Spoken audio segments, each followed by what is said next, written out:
Lantas saudara, bagaimana sikap masyarakat ketika putra sulung Presiden Jokowi Gibran Rakabuming Raka maju sebagai cawapres Prabowo Subianto?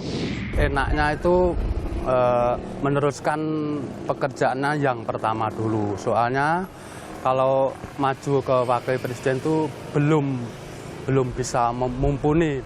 Oke aja kalau banyak pendukungnya. Kalau menurut saya nggak apa-apa lah, karena mungkin kemarin juga MK sudah memutuskan. Baru jadi wali kota 2 tahun, Mas. Masa langsung jadi wakil presiden. Harusnya ya nyelesaikan dulu wali kota, naik gubernur, baru ke pusat.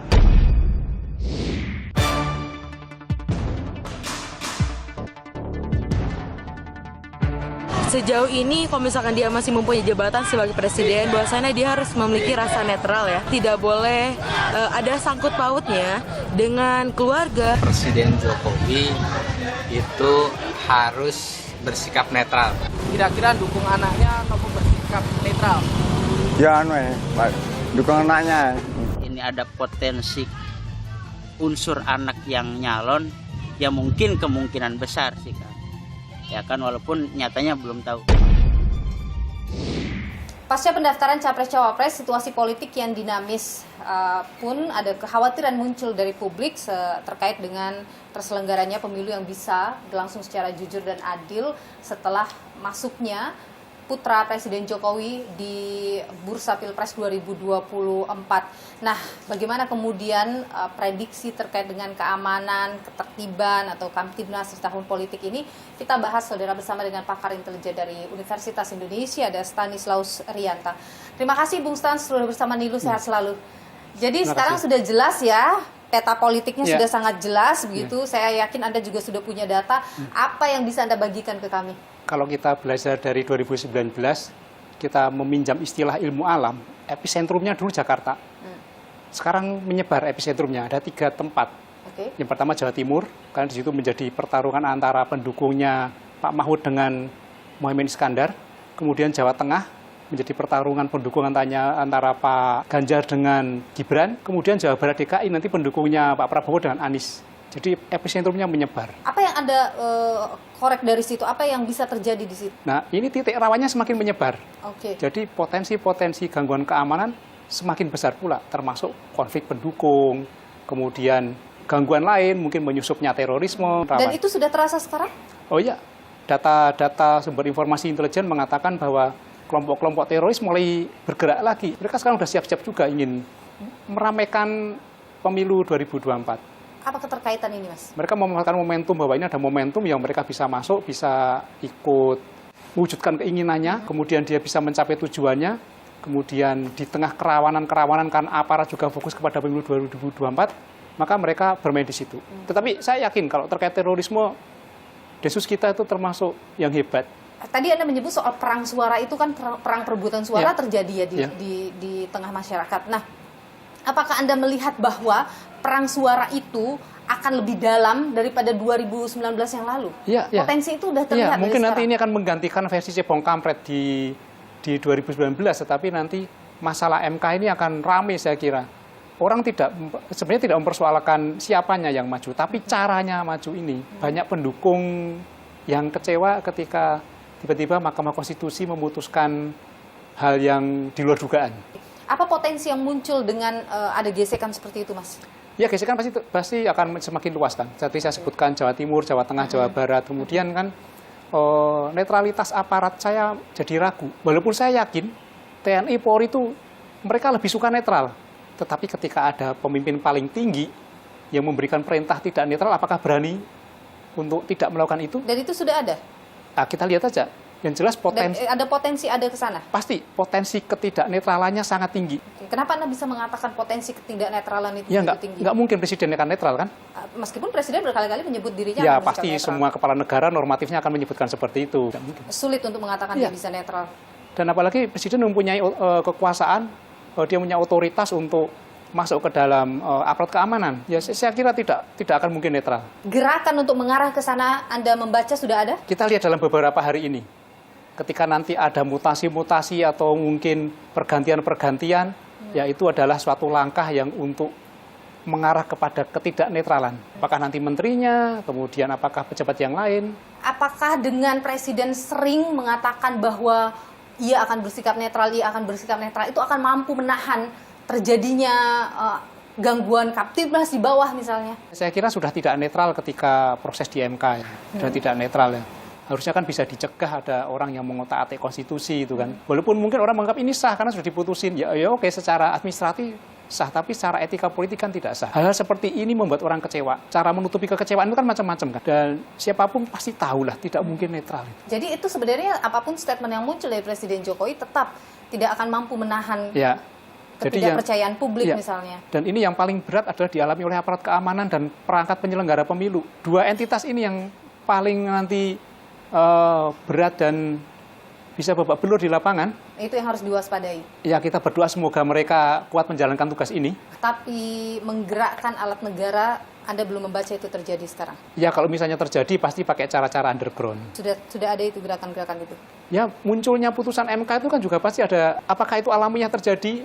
Kita tanya aja kepada hakim-hakim MK. Kan banyak yang akhirnya bersuara keluar. Ya. Ini yang terburuk dalam demokrasi kita? Ini menjadi noda hitam lah dalam demokrasi setelah reformasi. Ya. Saya kira Pak Presiden Soeharto 32 tahun menjadi presiden juga tidak mengotak-atik konstitusi untuk kepentingan keluarga, saya kira. Setelah situasinya sudah seperti ini, kalau kita bilang kan ini sudah kadung seperti ini ya Mas ya. Tapi apa yang bisa kita lakukan? Kita kawal supaya netral kan. Misalnya ini KPU harus membuka, saya kira ada kanal khusus, kanal yang bisa menerima aduan-aduan, laporan-laporan, sehingga masyarakat yang memiliki ketidaknetralan langsung aja dilaporkan dan diproses. Ada Bawaslu kan, ada sentra gakum penegakan hukum kan di Bawaslu. Siapapun itu, mau dari kelompok manapun ketika melanggar hukum, proses. Adakah yang bisa dilakukan oleh Presiden Jokowi di situasi sekarang? Saya kira Pak Jokowi perlu duduk dengan Pak Surya Paloh, dengan Bu Mega, tunjukkan kepada publik bahwa ketiga tokoh ini adalah kami baik-baik saja, bahwa kami mendukung pemilu berjalan dengan damai, siapapun yang menang kita hormati. Saya kira itu menjadi salah satu strategi yang bagus. Itu mungkin tidak bisa dilakukan? Nah, masalahnya itu tidak mungkin, susah. Ya, tidak mungkin ya, saya kira kan sulit. Ya, artinya potensi bahwa di bawah terjadi perpecahan yang sedalam 2019 bisa saja terjadi kalau tidak ada. Saya kira ini lebih berat daripada 2019. Ini lebih berat? Lebih berat karena kelompok nasionalis pecah. Tahun kemarin kelompok nasionalis jadi satu. Yang diuntungkan adalah kelompok agamis yang mungkin, atau kelompok ideologis agamis yang mungkin mengerucut jadi satu dan tidak ada gonjangan di mereka kan. Mereka lebih solid. Kalau Anda katakan bahwa 2024 ini akan lebih panas, apakah benar-benar tidak ada hal yang bisa dilakukan oleh negara, oleh pemerintah? Saya harapannya pada TNI Polri tetap bersikap netral. Dan itu bisa? Ya, mereka harus taat kepada konstitusi ya. Kita sebagai masyarakat mendorong TNI Polri bersikap netral. Saya yakin TNI Polri juga lebih nyaman kalau netral kok. Oke. Anda optimis bahwa TNI Polri bisa bersikap seperti itu? Ya, kita harus dukung dan kita harus yakin sebenarnya. Meskipun mungkin terjadi ketidaknetralan, mungkin terjadi intervensi, ya saya berharap lakukan apa yang sesuai aturan, kemudian bekerjasama dengan KPU, dengan Bawaslu. Oke. Mas Stanislaus Rianta, pakar intelijen dari Universitas Indonesia. Terima kasih sudah berbagi pandangan di Niluh. Sehat selalu, Mas. Terima kasih, Mbak. Majunya Gibran Rakabuming Raka sebagai calon wakil presiden menimbulkan banyak pertanyaan dari publik, apakah Presiden Jokowi bisa nanti benar-benar bersikap netral di Pilpres 2024. Kita perbincangan hal ini, saudara, bersama saya sudah hadir Juri Ardiantoro, staf Presiden yang membidangi informasi dan komunikasi politik. Terima kasih Mas Juri sudah bersama Niluh. Sehat selalu. Jadi setelah majunya Mas Gibran, pertanyaan publik, Presiden tidak mungkin akan bisa netral. Bagaimana menjawab itu, Mas? Tentu saja kita nggak bisa menolak atau tidak bisa mengabaikan kesan banyak orang atau mungkin juga persepsi banyak orang. Toh faktanya memang putra beliau mencalonkan diri menjadi cawapres. Jadi kesan itu nggak bisa dibendung. Tetapi kita juga harus percaya bahwa Presiden telah menyatakan bahwa akan berdiri di atas semua kontestan. Sebagai seorang presiden tentu punya kekuasaan yang besar, punya power yang besar. Itu dikhawatirkan akan menggunakan kekuasaannya, menggerakkan alat negara misalnya untuk memenangkan salah satu paslon, ya dalam hal ini putranya. Kalau kemudian ada kecurigaan terkait dengan misalnya pemanfaatan kekuasaan, kecurigaan pemanfaatan sumber daya pemerintah untuk pemenangan calon, saya kira semua orang juga bisa melihat, bisa mengawasi. Oke. Ya, dalam hal ini masyarakat menarik dari kasus Mahkamah Konstitusi itu kemudian dianggap bahwa ada penggunaan kekuasaan untuk membukakan jalur atau jalan bagi Mas Gibran untuk bisa maju. Nah, dicurigai nih hal-hal kayak gini bisa terjadi terus nih, bagaimana Mas?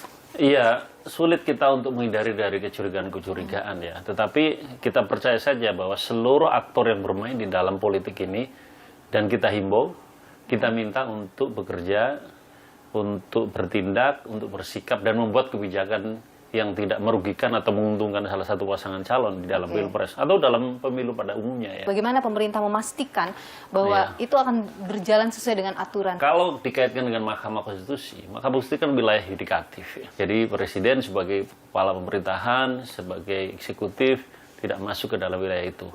Nah, persinggungan-persinggungan kepentingan yang mungkin dibaca oleh publik itu ada kaitannya ya, itu akhirnya kita serahkan kepada publik bahwa kesan itu tentu saja bisa muncul, tetapi Presiden sekali lagi, pemerintah sekali lagi mengatakan ya kita nggak ikut di dalam proses itu. Oke, pemerintah menjamin bahwa akan menjauhkan diri dari hal-hal yang berpotensi menimbulkan kecurigaan publik, sehingga itu kan dampaknya adalah ketidakpercayaan publik pada pemerintah. Memang kemudian. sudah seharusnya pemerintah itu tidak boleh terlibat dan melibatkan diri di dalam kontestasi pemilu. Jadi ketersinggungan, irisan kepentingan seperti yang terjadi dalam kasus MK misalnya, itu tidak akan ada lagi ya Mas ya? Bukan begini. Yang dipertontonkan seolah-olah itu kan ada seolah-olah ada tangan presiden juga ikut di situ. Kita sulit untuk menjelaskan tentang seolah-olah itu ya. Ya begitu, faktanya bahwa kita atau pemerintah dan kita percaya presiden tidak ikut campur di dalam proses yudikatif, bahwa kemudian orang membaca sebaliknya, ya nggak bisa kita tolak. Sekarang bahkan presiden dilaporkan ya Mas ya, terkait dengan nepotisme gitu, ada sejumlah pihak. Ada tanggapannya Mas dari ya, saya udah presiden? ngomong juga, buktikan saja bahwa tuduhan itu benar. Tapi kalau tidak benar, kan yang menuduh punya konsekuensi begitu. Apalagi yang dituduh adalah presiden. Jadi hati-hati di dalam membangun argumentasi atau alasan untuk mengadukan seseorang ke lembaga peradilan. Anda memberi warning ini kepada mereka? Bukan warning, tapi sama saja kita semua. Apakah tuduhannya benar atau tidak? Menurut Anda tuduhan itu tidak berdasar? Ya faktanya dia belum bisa menyampaikan fakta-fakta. Tapi mungkin nanti di pengadilan kita lihat. Tapi Presiden sekali lagi sudah clear ya mengatakan tidak ada kaitannya dalam proses ini di mana tangan dia mencampuri putusan lembaga yudikatif. Oke. Apa yang ingin Anda sampaikan kepada masyarakat, Mas, soal ketika dalam proses yang sekarang berjalan, kepercayaan publik atau di media sosial itu kan statement-statement negatif itu muncul terus. Dikhawatirkan nanti hal ini akan membuat terjadinya perpecahan di tengah masyarakat atau gesekan-gesekan yang kemudian berujung kepada bermasalah atas Kamtibnas misalnya. Ya, kita berpengalaman dalam penyelenggaraan pemilu demokratis, pemilu langsung. Dan selama ini pemilu relatif tidak ada masalah dan bisa diselenggarakan dengan baik. Dari sisi aturan, kelembagaan, itu sudah memadai untuk kita bisa menyelenggarakan pemilu dengan baik. Yang kedua, semua menyadari bahwa setiap kontestan, baik legislatif atau capres begitu, pasti akan menyulut pertentangan. Akan menyulut gesekan. Selama itu bisa kita lakukan dengan cara-cara yang beradab, cara-cara yang disalurkan melalui saluran-saluran yang semestinya, maka kontestasi yang berujung pada gesekan, ketegangan, ya itu sesuatu yang wajar saja. Yang penting harus jadi catatan adalah dalam proses persaingan itu tidak membawa isu identitas dengan ujaran kebencian, politik kebencian, menyebarkan hoax, politik uang, dan pelanggaran-pelanggaran serius lainnya di dalam pemilu ini. Anda optimis bahwa pemilu 2024 ini akan bisa berjalan dengan jujur, adil, demokratis? Kita semua harus optimis, pemilu kita harus berjalan baik, memenuhi prinsip demokrasi, dan siapa yang punya peran penting untuk ini? Semuanya. Karena kita tidak ingin apa yang terjadi 2019 terjadi lagi di sini. Terima kasih Mas Juri Ardiantoro, staf Presiden yang membidangi informasi dan komunikasi politik. Siap, terima kasih, sama-sama sukses.